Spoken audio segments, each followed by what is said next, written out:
Vamos a comenzar dándole gracias a Dios y orando un segundito. Gracias, Señor. Gracias por este tiempo, Señor. Gracias por tus misericordias, Señor, que son nuevas cada mañana, Señor. Gracias por el privilegio, Señor, de estar aquí en tu casa, Señor. Tú nos has sacado, sabe Dios, de qué lugar, Señor, y nos tienes aquí, Señor, en el mejor lugar posible, Señor, hablando de tu palabra y preparándonos, Señor, el camino para la salvación y estar contigo en la eternidad, Señor. Gracias por las maravillosas cosas que tú haces por nosotros. Bendícenos, sé con cada una de las personas aquí representadas, Señor.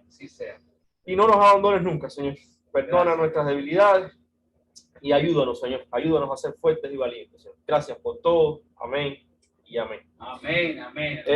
Continuamos hoy, o vamos a terminar hoy con el capítulo 19 del libro de los Hechos. Habíamos visto hasta el momento a Pablo en su tercer viaje misionero, llegar a Éfeso. No solo había estado allí ministrando en la sinagoga, sino que después de aproximadamente 3 meses de no buenos resultados aparentemente en la sinagoga y los judíos oponiéndosele,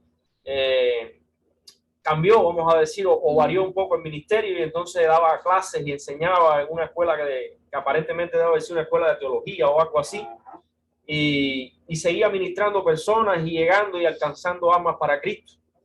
En esta parte del capítulo, yo sé que no toda la Biblia tiene subtítulo, la mía dice el alboroto en Éfeso. Esta parte del capítulo es el relato de un suceso que aconteció en Éfeso, aparentemente en los finales del tiempo en que Pablo estuvo allí, que estuvo aproximadamente 3 años y algo, y aparentemente ya al final de estos 3 años se produce este evento en el pueblo, un evento bastante grande aparentemente, y vamos a ver cómo se relata este evento y lo más interesante, que es lo que más me llama la atención a mí de la Biblia, cada vez que uno empieza a escudriñar, a leer, a volver a leer, a meterse dentro de la palabra, te das cuenta que esto es palabra viva. Hoy más que nunca estamos, si enciendes la radio, si oyes comentarios, problemas en Cuba, Nicaragua, protestas, alboroto, Estados Unidos hace más de 2 años, 2 años y medio que estamos viendo protestas por diferentes razones, problemas raciales, problemas de minorías, de todo tipo, de todo tipo. Y nos encontramos en el capítulo 19 y vemos que de cierta forma nos sirve como de guía, de consejo, y nos relata que también en aquel momento y también la iglesia de aquellos tiempos vivió y tuvo que experimentar cosas aparentemente similares a lo que nos sucede. Comenzamos en el versículo 23 y dice que por aquellos días se produjo un gran disturbio a propósito del camino.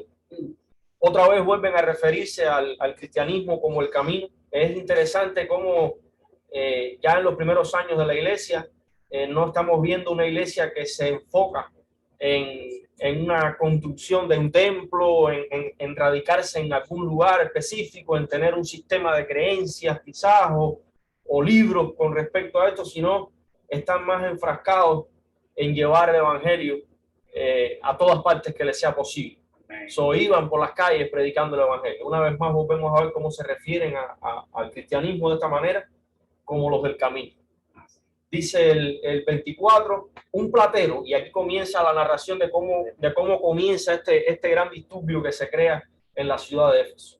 Un platero llamado Demetrio, que hacía figuras de plata del templo de Diana, proporcionaba a los artesanos no poca ganancia. Lo reunió con otros obreros del ramo, o sea, de la misma rama, y les dijo: compañeros, ustedes saben que obtenemos buenos ingresos de este oficio. Les consta además que el tal Pablo, estoy refiriéndose a Pablo el apóstol, ha logrado persuadir a mucha gente, no solo en Éfeso, sino en casi toda la provincia de Asia. Él sostiene que no son dioses los que se hacen con las manos. Ahora bien, no solo hay peligro de que se desprestigie nuestro oficio, sino también de que el templo de la gran diosa Diana sea menospreciado y que la diosa misma, a quien adora toda la provincia de Asia y el mundo entero, sea despojada de su divina majestad. Al oír esto, se enfurecieron y comenzaron a gritar: grande es Diana de los Efesios. Encontramos una referencia a un evento en Éfeso en donde un artesano que trabajaba la plata fundamentalmente se levanta y levanta a todos los artesanos con él que trabajan en el templo, haciendo notar que las enseñanzas de Pablo terminarían por generarles grandes pérdidas económicas, por su sutileza, por decirlo de alguna manera, los conduce a creer que no solo perderán su oficio, sino también que despojarán a la diosa Diana de su divinidad, por lo que se levantaron a defender el oficio. En realidad a ellos no les interesaba tanto, o aparentemente no les interesaba tanto defender a Diana y su divinidad, sino que lo que estaba detrás, el dinero, lo que movía la diosa como tal. El adversario, el diablo en este caso, es un gran estratega a la hora de defender una mentira, pues utiliza argumentos o todos los argumentos posibles para que la gente siga apegada aún a aquello que no tiene sentido. Vemos este señor, este personaje que es un joyero, que ve en peligro sus ganancias, su forma de vivir, la forma de percibir el dinero, y comienza a incitar, a mover a todos los demás artesanos, y la sutileza con que de cierta forma les explica que afectaría su economía, pero para lograr mover a toda la multitud, enseguida se inclina hacia la parte de las creencias y dice que no solo afectaría, o sea, sus ganancias, sino la credibilidad de la diosa. Y de esa manera logra incitar a una gran multitud, al menos a todos aquellos artesanos que comienzan una gran protesta en el lugar. Y dice el 29, enseguida toda la ciudad se alborotó, la turba en masa se precipitó en el teatro, arrastrando a Gayo y a Aristarco, compañeros de viaje de Pablo que eran de Macedonia.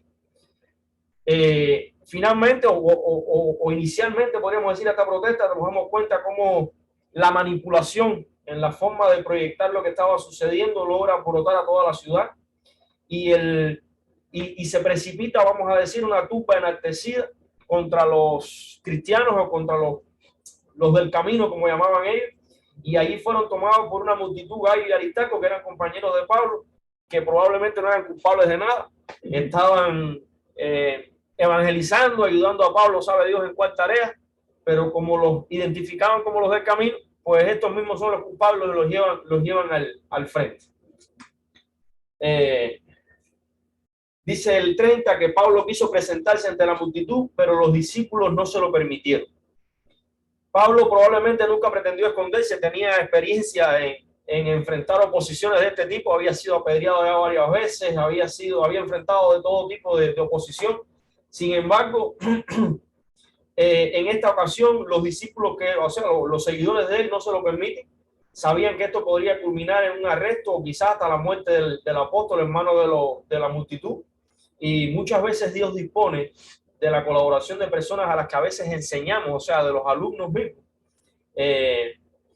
para que nos demos cuenta de un consejo y que actuemos sabiamente. Una vez más vemos como en la primera parte del capítulo 19 la importancia de escuchar, la importancia de oír un consejo, de estar perceptivo a lo que alguien pueda decir, de no actuar precipitadamente, y yo añadiría de ponerlo todo en oración. A veces nos precipitamos en tomar decisión y quizás no era el plan de Dios en ese momento que Pablo saliera, podría haber pasado, sabe Dios qué cosa, y aún quedaba trabajo por hacer aparentemente. Dice el 31, incluso, y vamos estén atentos a este versículo porque es interesante, incluso algunas autoridades de la provincia que eran amigos de Pablo le enviaron un recado rogándole que no se arriesgara a entrar en el teatro. Pablo había hecho amigos no solo entre los judíos, no solo entre ciudadanos comunes, sino que también entre poderosos de la provincia, o sea, entre gobernantes, personas encargados en el gobierno, que también le encomendaron no aparecerse en el lugar donde se concentraban las protestas en su contra. Y les decía que era interesante porque estamos viendo el resultado de quizás 3 años de trabajo de Pablo en aquel lugar, predicando el evangelio, levantando discípulos, preparando personas para cuando él siguiera su camino. Y vemos que no solo se limitó a instruir discípulos, no solo se limitó a los judíos que quisieron escucharlo, no solo creó lazos con personas comunes del pueblo, sino que gobernantes de aquel lugar consideraban a Pablo como un amigo, como alguien allegado. Como Pablo no hacía acepción de personas, cómo intentó llegar a todas las almas que fueran posibles. Y son cosas que a veces a nosotros nos cuesta trabajo hacer y hasta creer. Estas autoridades lo más probable es que no hayan compartido la fe que Pablo tenía. Sin embargo, Pablo no los desechó, les brindó algún tiempo, les brindó sus experiencias y se cuentan aquí como amigos de Pablo en el gobierno de Éfeso. La importancia de no hacer acepción de personas. Nuestra misión es llevar el evangelio a toda criatura. Eso incluye personas de a pie, común y corriente, y cualquier tipo de persona que nos encontremos en el camino. Es nuestro objetivo. Seguimos con el 32. Había confusión en la asamblea. Cada uno gritaba una cosa distinta y la mayoría ni siquiera sabía para qué se habían reunido. Era tan confuso lo que sucedía allí que los protestantes no sabían ni por qué estaban allí. Y generalmente, y no podemos generalizar, pero en la mayoría de las protestas que vemos, no este tipo de protestas, las protestas que vemos hoy en día, y por las diferentes razones por las que se promueven todas estas protestas, la mayoría, la masa, la gran mayoría de las personas que están allí ni saben por qué están allí. Fueron movidos por emoción, por uno de los puntos que le llamó la atención, y de cierta forma, no sé cómo se contagian, pero terminan allí gritando y alzando carteles y tirando piedras también. Y como si esto está escrito aquí, sabemos que este es el libro de los hechos, o sea, el relato de los hechos de los apóstoles, si Dios permitió que estuviera aquí para enseñarnos algo. Y si en alguna ocasión no debemos ser parte de las multitudes en esto, hay que ser sabios, hay que poner todas las cosas a los pies de Cristo. Y no creo que sea la gran posición el formar parte de una de estas masas que grita cosas sin sentido y la mitad de las veces ni siquiera saben por qué están allí. Los judíos empujaron a un tal Alejandro hacia adelante y algunos de entre la multitud lo sacaron para que tomara la palabra. Él agitó la mano para pedir silencio y presentar su defensa ante el pueblo. Pero cuando se dieron cuenta que era judío, todos se pusieron a gritar unísonos por 2 horas: grande es Diana de los Efesios. O sea, estas personas no querían saber de nada que tuviera que ver con los judíos, ni de Jesucristo en ese momento, ni de nada. Estaba un pueblo enaltecido dando gritos como demente, podríamos decir ahí. Y este hombre, cuando lo identificaron como judío, pues también es parte del camino. No querían saber nada de esto. Esto nos muestra también que una vez más nos damos cuenta cómo a veces es fácil sacar a una persona de un medio, lo difícil es sacarlo en medio de esa persona. Vimos cuando Dios saca al pueblo de Israel de medio de los egipcios, cómo lo sacó de allí, pero para cambiar sus costumbres ya sabemos cuántas cosas hubo que hacer, y finalmente de los que salieron de Egipto todos quedaron en el desierto. Lo difícil que es quitarnos a veces las costumbres, las culturas, los problemas culturales que traemos de atrás. Si no nos entregamos 100% a Cristo, vamos a estar arrastrando pesos que no nos tocan. Dice el 35, el secretario del Consejo Municipal, también lo nombran como otra cosa en otras versiones, logró calmar a la multitud y dijo: ciudadanos de Éfeso, ¿acaso no sabe todo el mundo que la ciudad de Éfeso es guardiana del templo de la gran diosa Diana y de su estatua bajada del cielo? Ya que estos hechos son innegables, preciso que ustedes se calmen y no hagan nada precipitadamente. Solo este hombre pudo hacer entrar en razón a la multitud, mostrándoles que ellos eran guardianes del templo de Diana, la reina del cielo según ellos, por lo que pidió calma y evitar hacer algo precipitadamente. Finalmente, después de muchas horas quizás de una manifestación implacable, alguien logra ponerle un poco de sentido a esto, quizás ya estaban un poco cansados, y se comienza a detener y comienzan a pensar como seres humanos. Ustedes han traído, sigue el hombre hablando, ustedes han traído a estos hombres, aunque a ellos no han cometido ningún sacrilegio ni han blasfemado contra nuestra diosa. Evidentemente, los discípulos de Pablo, es posible que hayan estado predicando el evangelio, pero nunca se habían referido ni a la diosa, ni mucho menos de esto. Los compañeros de Pablo fueron llevados hasta ese lugar sin ningún tipo de cargo. O sea, esto fue algo que la masa, la multitud arrastró con ellos, pero no había nada legal contra ellos. Este hombre sale en su defensa proclamando que no había ningún tipo de argumento contra ellos y no se les debía tener allí. Seguimos en el 38, así que Demetrio y sus compañeros de oficio si Demetrio y sus compañeros de oficio tienen alguna queja contra alguien, para eso hay tribunales y gobernadores. Vayan y presenten allí sus acusaciones unos contra otros. Si en realidad hubiese habido alguna queja, debería haber sido presentada de esa manera en los tribunales para que fuese juzgado, por lo que se le pide que si tienen algo en contra de estas personas, lo hagan de manera legal.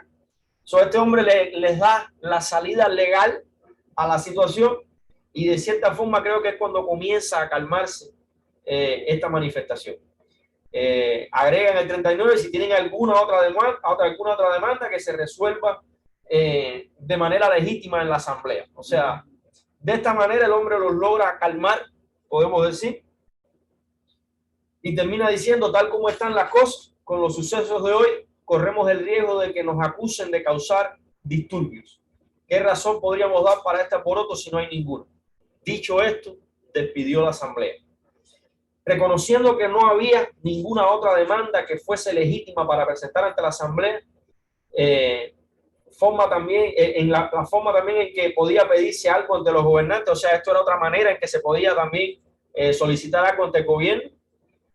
Es preciso que pudieran ser acusados y causar disturbios si no hubiese hallado una causa justa para esa asamblea, y todos se fueron. Estos hechos particulares sucedidos en Éfeso nos muestran las artimañas que a veces usa el diablo, podemos decir, para usar en contra de la iglesia, al punto de poner en su contra una multitud entera sin una verdadera causa. Y como creyentes sufrimos la injusticia de este mundo, pero procuraremos estar siempre en la justicia divina sobre la humana. Y algo que me llamó mucho la atención cuando estaba estudiando esto es que, a pesar de este ser el libro de los Hechos de los Apóstoles, o sea que está escrito hace probablemente más de 2000 años, la palabra de Dios es tan viva. Y como les decía hace un ratico, en los últimos años en este país hemos visto montones de manifestaciones por las diferentes razones, problemas étnicos, problemas raciales, problemas de todo tipo. Pero hay que tener algo claro, y hay 3 punticos que quiero tocar nada más esta noche para que tengamos claro de nuestra posición como cristianos, y sobre todo ante estas manifestaciones que nunca he visto grandes resultados a través de ellas. Y lo primero que noto es que por palabras mismas de Cristo, nosotros no somos ciudadanos de este mundo. Y es lo primero que tenemos que aprender y que poner en práctica. Si quieren buscar ahí en Juan 17, libro de Juan, capítulo 17, el versículo 14, dice: yo les he dado tu palabra. Estas son palabras de Cristo mismo hablando, orando al Padre, y el mundo los aborreció. O sea, esto es parte de algo histórico. Desgraciadamente, en el cristianismo siempre vamos a tener oposición, y la oposición viene fundamentalmente, creo yo, porque les recordamos a ellos que están equivocados. A veces no tenemos ni que acusarlos, lo único que tienen en nuestra contra es que nosotros les recordamos las cosas que ellos están haciendo mal. Dice el 14: yo les he dado tu palabra y el mundo los aborreció, porque no son del mundo, como tampoco yo soy del mundo. Podríamos leerlo completo, pero vamos a saltar hasta 20. Sigue Jesús orando al Padre: mas no ruego solamente por esto, sino también por los que han de creer en mí por la palabra de ellos. Y ahí es donde estamos nosotros. O sea, a través de la palabra de Jesucristo hacia sus 12 discípulos. Estos discípulos hicieron discípulos y por ahí llegamos nosotros. O sea, nosotros estamos incluidos en esta oración y no somos parte de este mundo. Nosotros somos ciudadanos del cielo. Y dice el 24: Padre, aquellos que me has dado, quiero que donde yo estoy, también ellos estén conmigo, para que vean mi gloria que me has dado, porque me has amado desde antes de la fundación del mundo. Y una vez más, ahí estamos nosotros. Cristo fue a preparar un lugar para nosotros, y a pesar de que nacimos en esta tierra, de que yo mismo soy de Cuba, de que hay tantos problemas pasando en Cuba, un gobierno con más de 60 años, infinidad de cosas. Tenemos que recordar que nuestra ciudadanía es del cielo. Que si algo podemos hacer es orar, es interceder. No es que seamos insensibles a las cosas que están pasando, pero sí que recordemos nuestra posición como discípulos de Cristo, porque eso es lo que somos al final, discípulos de Cristo. Tenemos un propósito que cumplir en esta tierra y a veces nos dejamos llevar por guerra, rumores de guerra, como dice la misma palabra. Si encendemos el televisor, todos son problemas en Cuba, Nicaragua, problemas en Venezuela, problemas en este país, pero nuestra posición no es tomar parte en uno de esos grupos, no es salir a la calle a gritar. Nuestra posición es orar, incluso no solo orar por los que están oprimidos, dice la palabra también, orar por los dirigentes. Y el punto número 2, después vamos a terminar con esto, el punto número 2 que quería que tuviésemos presente esta noche es que nuestra lucha no es contra sangre ni carne. Otra de las cosas que vemos en la manifestación esta en Éfeso es que enseguida encontraron dos en la calle que eran del camino, que eran de los seguidores de Pablo, y estos mismos son los culpables. Enseguida las marchas, las multitudes, las protestas terminan con heridos, con personas que la mayoría de las veces son los más inocentes de todos, son los que terminan heridos y muchas veces muertos. Y nosotros tenemos que recordar que nuestra guerra no es contra sangre ni carne. Dice Efesios 6:12. Dice Efesios 6:12.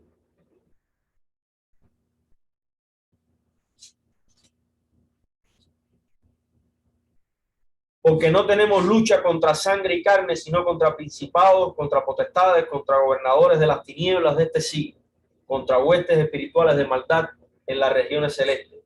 Y Mateo 5:44. Y Mateo 5:44 dice, pero yo os digo, amad a vuestros enemigos, bendecid a los que os maldicen, haced bien a los que os aborrecen y orad por los que los ultrajan y persiguen. O sea, no solo darnos cuenta de que nuestra lucha no es contra una persona, por más daño que nos esté haciendo, eso es solo una víctima más del desconocimiento de Cristo. Y Jesús no se queda ahí, avanza un poquitico más. Estas también son palabras de Jesús. Amad a vuestros enemigos, bendecid a los que os maldicen, haced bien a los que os aborrecen y orad por los que os ultrajan y persiguen. Estas son palabras de Cristo y son palabras de Él para nosotros. Analicemos bien nuestra posición y actuemos como dignos discípulos de nuestro Maestro. Y el tercer punto que quería dejar claro, porque me llamó muchísimo la atención sobre este estudio de la vigencia, lo viva que está esa palabra en nuestros tiempos, que estamos viviendo tiempos muy difíciles. Lo tercero que quería que quedara claro entre nosotros es, Dios nos manda a orar por nuestros gobernantes.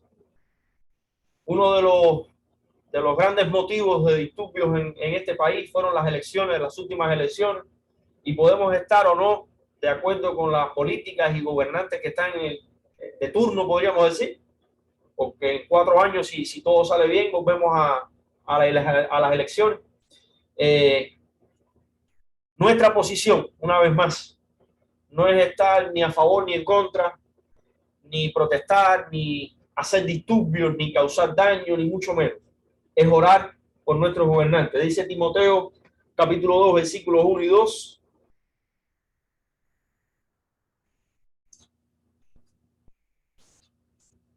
Capítulo 2, versículos 1 y 2. Exhorto ante todo que se hagan rogativas, oraciones, peticiones y acción de gracia por todos los hombres, por todos los que piensan como nosotros y los que no piensan como nosotros. Y dice 2, por los reyes y por todos los que están en eminencia, para que vivamos quieta y reposadamente en toda piedad y honestidad. O sea, la solución no es salir a protestar, sino orar, doblar las rodillitas. Y Y quiero dejarlo con algo que me llamó mucho la atención. Esta semana estaba escuchando en el radio. Yo tengo una emisora fija en mi radio que es cristiana y había un predicador hablando y decía que nos conozcan por el amor que tenemos entre uno y otro como nos mandó Cristo, no por nuestras pancartas. En ninguna parte de la Biblia nos manda a levantarnos con protestas, con pancartas, ni mucho menos. Que seamos conocidos por nuestro amor los unos por los otros. Dice Juan 13:35. 13:35. En esto conocerán todos que sois mis discípulos, si tuvierais amor los unos por los otros. Dios los bendiga. Y pastora. Dito algo para yo poder